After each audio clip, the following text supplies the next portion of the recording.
Speed 5. Don't be afraid to fly. Would you fly with me if I was a commercial pilot? Well, I hope you would fly with me. But I just want to tell you that I'm one of 80 students that fly in the University of Cincinnati's professional pilot training program through University of Cincinnati Claremont. And I quite honestly love it. And I also want to start off by telling you that the United States has the best safety standards in the world, as well as the best pilot training in the world. And as a result of this, this makes flying extremely safe. And so today, I'm going to convince you why planes are safer than cars. So first, I will list and tell you why planes are more safer now than ever. Next, I will debunk myths about flying. And thirdly, I will tell you how Captain Sully Sullenberger landed an airplane on the Hudson River. So at first with the statistics. From planes, trains, to automobiles, you'd be surprised to know that planes are the safest form of transportation.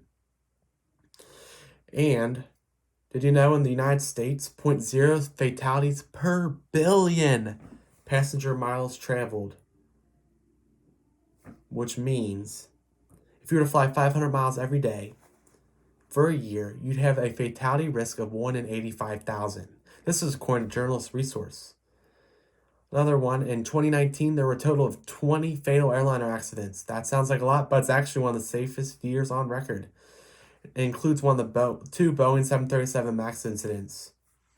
So, if you would have taken the accident rate of just 10 years ago and applied it to the amount of traffic in 2019, there would have been 34 fatal accidents last year. That tells you how much we've improved. Another cool statistic is, last Friday night, there happened to be 5,000 airplanes flying in the sky. In the height of COVID, which is a pretty impressive number. Imagine what it would have been 12 months ago.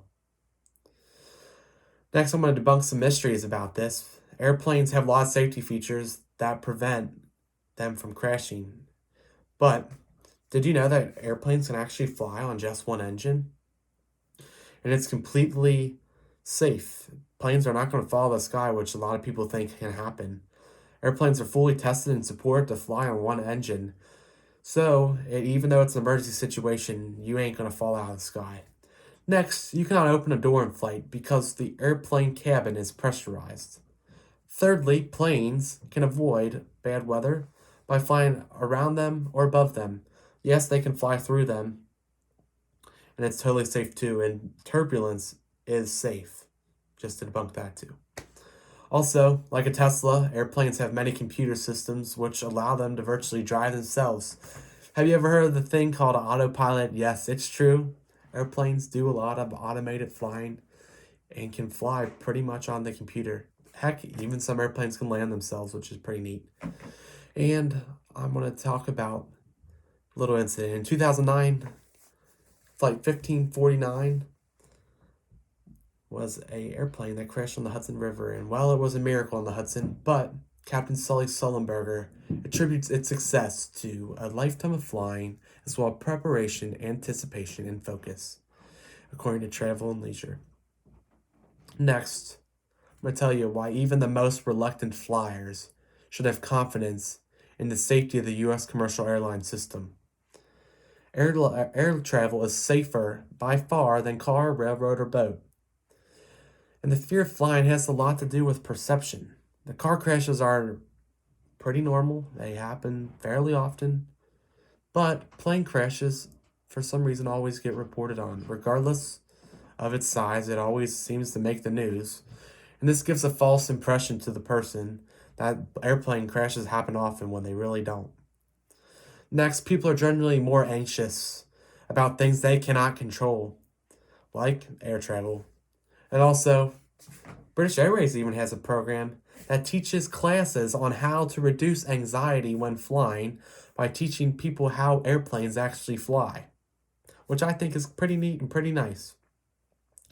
And the highways and the skies, as we call it, are closely monitored by air traffic controllers who are in constant communication with pilots and planes, making sure they are flying safely. And also, in terms of safety, pilots go through additional training throughout their career, and every 6 months they go through a 2-day simulator to practice non-normal operations. So, in the event of an actual emergency, they are fully prepared to treat that emergency. And this is another reason why people should be at ease when flying. But now I hope I've convinced you that flying is the safest form of travel, and it's also the quickest way to travel.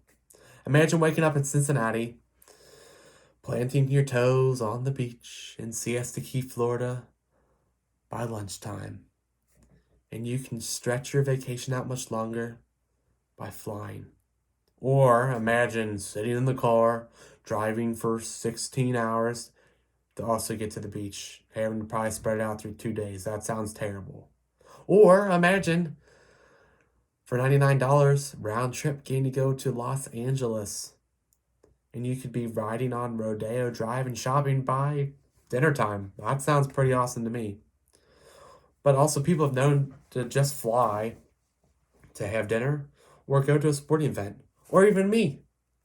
I have a trip planned in December, and I call myself an airport tourist. And one day I'll be traveling from Cincinnati to New York to Miami to Detroit back to Cincinnati all in a matter of 12 hours. And I'm doing this just for fun. It was only $140 on Delta, but it's something fun to do.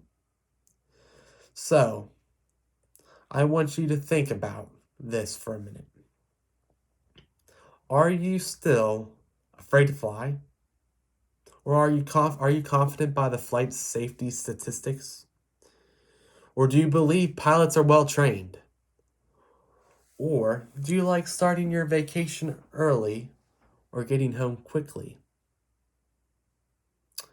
And lastly, each one of you should have confidence that flying is the safest form of travel. The end.